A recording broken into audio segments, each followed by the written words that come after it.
এটা খুব ডেঞ্জারাস একটা ব্যাপার। আমার এটা একদমই ভালো লাগেনি, একদম না। আমার কথায় কেন রিলাই করবে? আমি তো সবে নতুন, আমাকে কেউ কিন্তু এখনও পয়সা দিচ্ছে না, ঠিক আছে? আমি যেটা বলছি অনেস্টলি বলছি একদম। নমস্কার সবাইকে, welcome to my YouTube channel Outbox. আজকে নবমী, তো বেরিয়ে পড়েছি আজকে মায়ের সাথে। আজ একটা স্পেশাল জায়গায় যাওয়ার ইচ্ছা আছে, দেখা যাক, বলবো সারপ্রাইজ এটা। নবমী মানেই তো মন খারাপ, আজকে সত্যিই মন খারাপ, কালকেও মন খারাপ ছিল। তো নবমী মানে পুজো শেষ, তো যাই হোক, যতটা সময় আছে এনজয় করতে হবে, যতটা পারা যায় এনজয় করে নিতে হবে, কারণ এটা হচ্ছে বাঙালিদের রিচার্জ ফেজ। এই রিচার্জ ফেজে যতটা রিচার্জ করা যায় নিজেকে, তাহলে সারা বছরের একটা এনার্জি পাওয়া যায়। তো এনজয় করব। আমি আর মা বেরিয়েছি, আমার একটা বন্ধুও আসবে, তো দেখা যাক সবাই মিলে কতটা এনজয় করা যায়।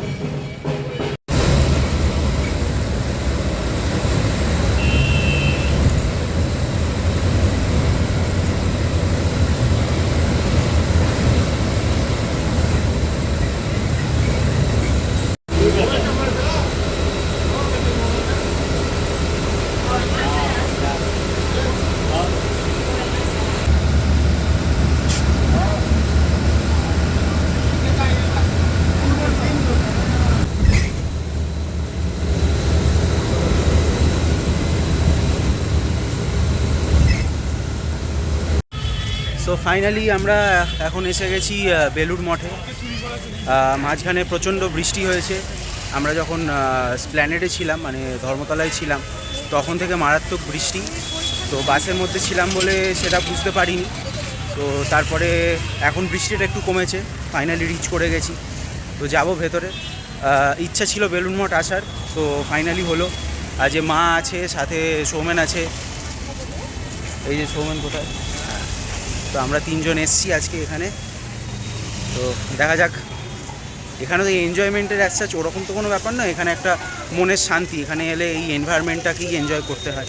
গঙ্গার পাড় প্লাস মা দুর্গার পুজো হয়, আর এখানে যে রীতি মেনে পুজো হয় সেটা আই থিঙ্ক আমাদের পুজো প্যান্ডেলে তো ওইভাবে পুজো হয় না। তো এখানে প্রত্যেকটা নিয়ম কানুন পুঙ্খানুপুঙ্খ মেনে, বিধি মেনে পুজোটা করা হয়। তো ওটাই দেখার, ওটাই এনজয় করার। তো যাবো এবার ভেতরে।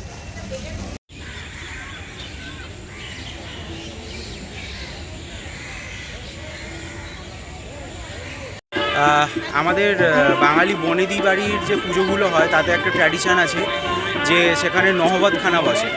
তো আগে তো খুব বড় করে নহবতখানা হতো। আমি নহবতখানার পারফরমেন্স এর আগে দেখেছি, বাট রেকর্ড তো করিনি কখনো। আজকে এখানে লাইভ একটা পারফরমেন্স হচ্ছে বেলুড় মঠে, আমি দেখাবো সবাইকে।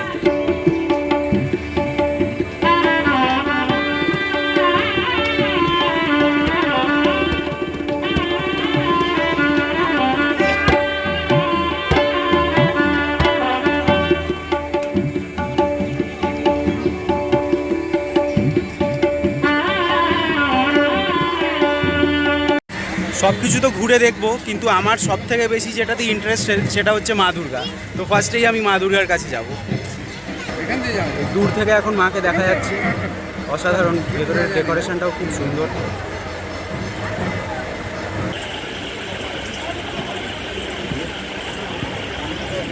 অ্যাকচুয়ালি ফটো তোলা তো বারণ ঠাকুরের সামনাসামনি গিয়ে। তো দূর থেকে আমি কয়েকটা ছবি তোলার চেষ্টা করেছি, ছবি আর ভিডিও। সেরকম হয়তো কোয়ালিটি খুব একটা ভালো নয়, আমি অ্যাটাচ করব এখানে, দেখাবো। তো বেসিক্যালি মায়ের রূপটা নিয়ে কিছু তো বলার নেই। এখানে একচালার মূর্তি, ছোটোর ওপর এত সুন্দরভাবে সাজানো, মাকে অলংকার দেওয়া হয়েছে, বেনারসি লাল শাড়ি দেওয়া হয়েছে।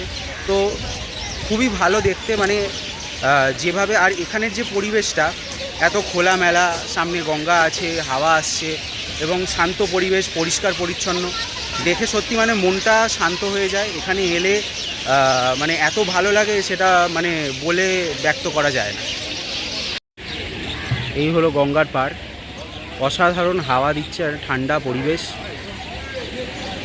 মানে বিগত 3-4 দিনে যেরকম গরম ছিল, সেরকম গরম আজকে তো একদমই নেই। আর গঙ্গার পাড়ের হাওয়াতে সত্যি মনটা মানে একদম জুড়িয়ে যাচ্ছে। এইটা হলো বেলুড় মঠ ঘাট। সবাই এখানে বসে আছে। আর দূরে একটা নৌকা যাচ্ছে, আমি একটু জুম করে দেখাই, কতটা বোঝা যাচ্ছে জানি না, সুন্দর লাগছে দেখতে।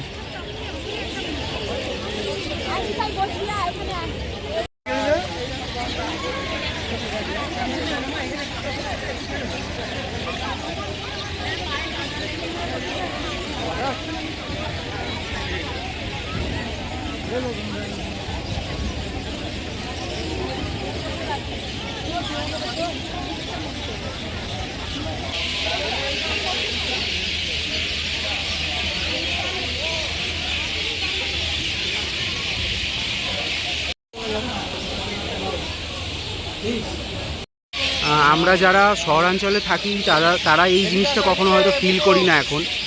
এই যে গাছের ওপর পাখি বসে আছে এবং তাদের যে এই কিচিমিচি ডাক, মানে ইটসেলফ একটা নেচারের সং বলা যেতে পারে, মিউজিক অফ নেচার।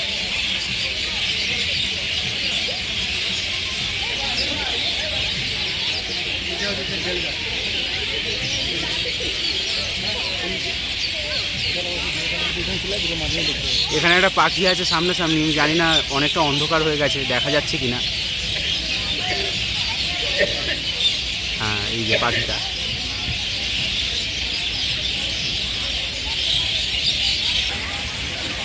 এইটা হচ্ছে বেলুড় মঠের মেন বিল্ডিংটা। সব থেকে প্রথম এটাই তৈরি করা হয়েছিল।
সো মানে এখন বেরোচ্ছি আমরা বেলুড় মঠ থেকে। এখন বাজে হচ্ছে অলমোস্ট 7:30।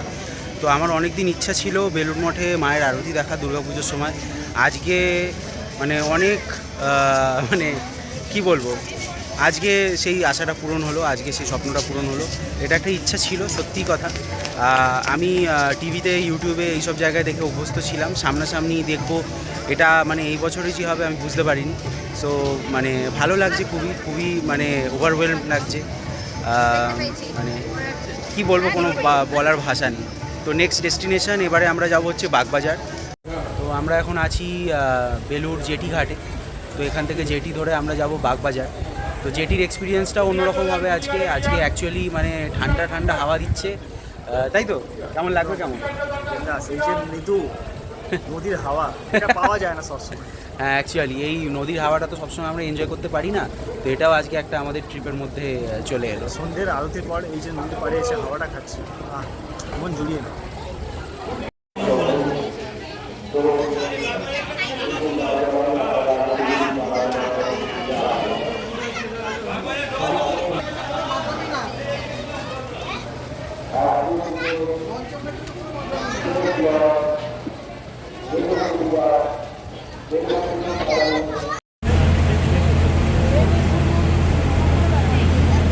ঠাকুর দেখবো, 10 মিনিট করে বসে যাবো, রেস্ট নিয়ে নেবো।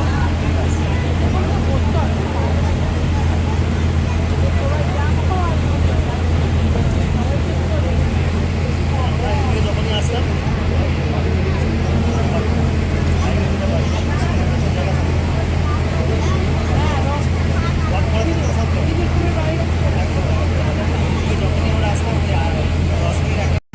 আমার লাইফের this is the first experience. এত রাতে মাঝগঙ্গায় অন্ধকারে আমরা বোট চড়ছি, মানে এই এক্সপিরিয়েন্সটা সিরিয়াসলি ছিল না। আর মানে হতো কি না জানিও না, আজকে অল অফ আ সাডেন হয়ে গেল। চলে এসেছি লালটু কেবিনে। এখানকার ভাপা চিকেন আর ফ্রাই আইটেম খুব ফেমাস, তো এখান থেকে খাবো আজকে। তো এসে গেছি বাগবাজার। আর বাগবাজারে এখন যেটা ট্রেন্ডিং চলছে সেটা হচ্ছে ভাপা চিকেন। এই যে ভাপা চিকেন নিয়েছি আজকে, তো ফার্স্ট টাইম ট্রাই করব, দেখি কেমন লাগে।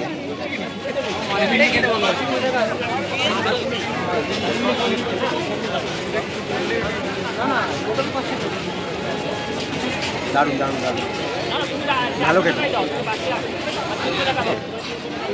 এই যে চিকেনটা এইরকম অনেকটা জুসি, তার সাথে এরকম মানে মশলাগুলো এরমভাবে আছে, পুরোটাই চিকেন আর কি। আমাদের নেক্সট আইটেম হচ্ছে ফিশ ফিঙ্গার আর ফিশ ফ্রাই।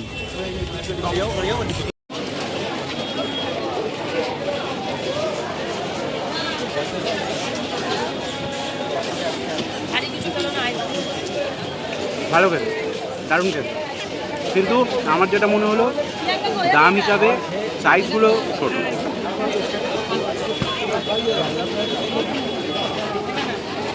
আমার একটা ভুল ধারণা ছিল, ইউটিউবার বা যারা ফেসবুকে ভিডিও করে, আমি ভাবতাম যে তারা পয়সা নিয়ে হয়তো বাড়িয়ে চড়িয়ে অনেক কিছু বলে। বাট আজকে আমি ফার্স্ট টাইম ট্রাই করলাম লালটু কেবিনের খাবারগুলো। ভাপা চিকেন আর ফিশ ফ্রাই ছিল আর ফিশ ফিঙ্গার ছিল। তো এইটুকু বলতে পারি কি, হ্যাঁ মানে কোয়ালিটি খুবই ভালো, খেতে খুবই ভালো। হ্যাঁ, এবার আমার কথায় কেন রিলাই করবে, আমি তো সবে নতুন, আমাকে কেউ কিন্তু এখনো পয়সা দিচ্ছে না, ঠিক আছে? আমি যেটা বলছি অনেস্টলি বলছি একদম। খাওয়া দাওয়া কমপ্লিট করে ফেলেছি, এবার এসে গেছি বাগবাজার সর্বজনীনে। অসাধারণ করেছে প্যান্ডেলটা, একবার দেখাবো। অহংকারের বাগবাজার, গর্বের বাগবাজার, ধন্য বাগবাজার। আছেন ছিলেন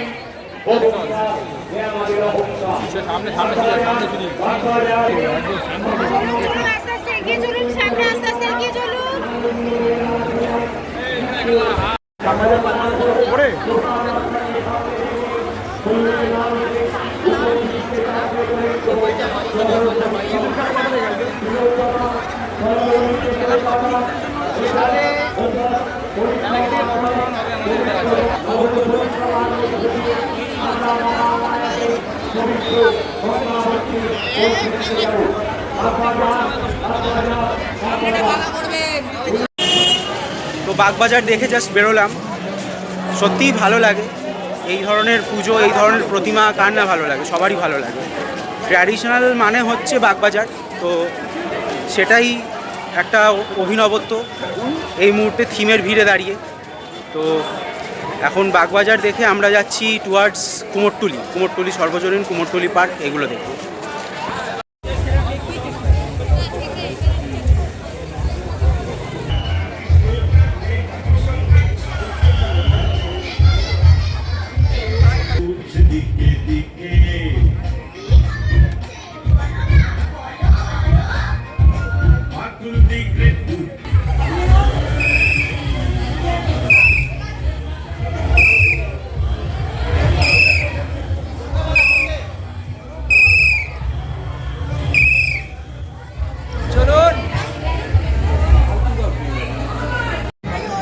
কুমোরটুলি সার্বজনীন দেখে বেরোলাম।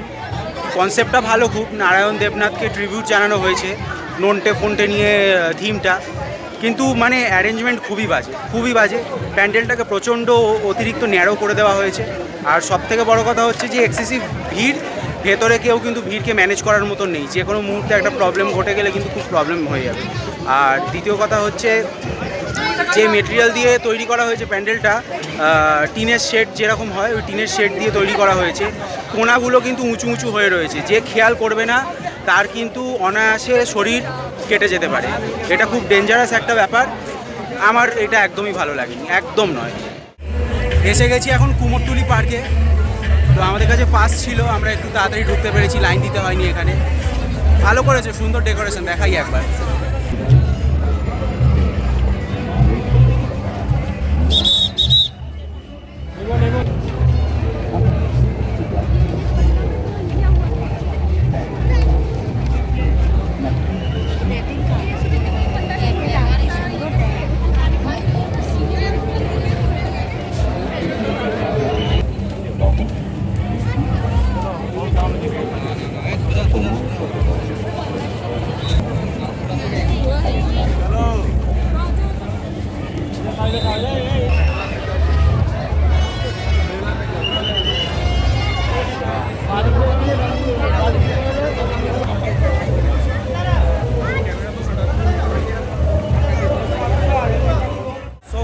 কুমোরটুলি পার্ক ছিল আমাদের লাস্ট ডেস্টিনেশন আজকে।